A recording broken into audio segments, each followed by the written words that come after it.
আমার কাছে কিছু আমার এই বিজনেস কার্ডই আছে। এবার খুব ভালো করে নজর রাখবে তোমরা, এইটাতে এক্স মার্ক করা আছে, এইটাতে এক্স মার্ক করা আছে, এটাতে নেই, এটাতে এক্স মার্ক করা আছে, অর্থাৎ যার মানে হচ্ছে তিনটেতে এক্স মার্ক করা, একটাতে কিন্তু নেই, তাই তো?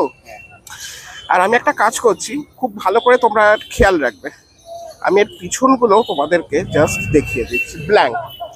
এইবারে তোমার হাতটা তুমি জাস্ট দাও, তোমার হাতটা দাও। হ্যাঁ?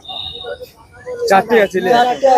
আচ্ছা, এই এক্স মার্ক করা কার্ড যেটা, হ্যাঁ, কার্ডে কিছু নেই, এই এক্স মার্ক করা এইটার দিকে তোমাদের নজর রাখতে হবে, ঠিক আছে?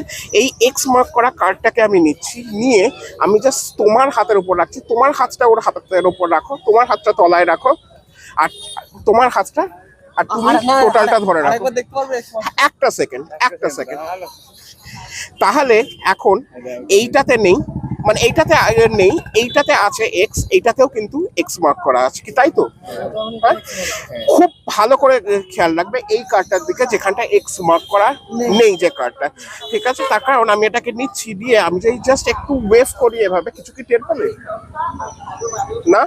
যেটা হলো সেটা হচ্ছে সবকটাতে এক্স মার্ক করা চলে এসছে, এইটাতে এক্স মার্ক করা, এইটাতে এক্স মার্ক করা, এইটাতে এক্স মার্ক করা। তোমার হাতে যদি কোনোভাবে আনমার্ক কার্ডটা থাকে, সেটা কি ম্যাজিক হবে? Go ahead.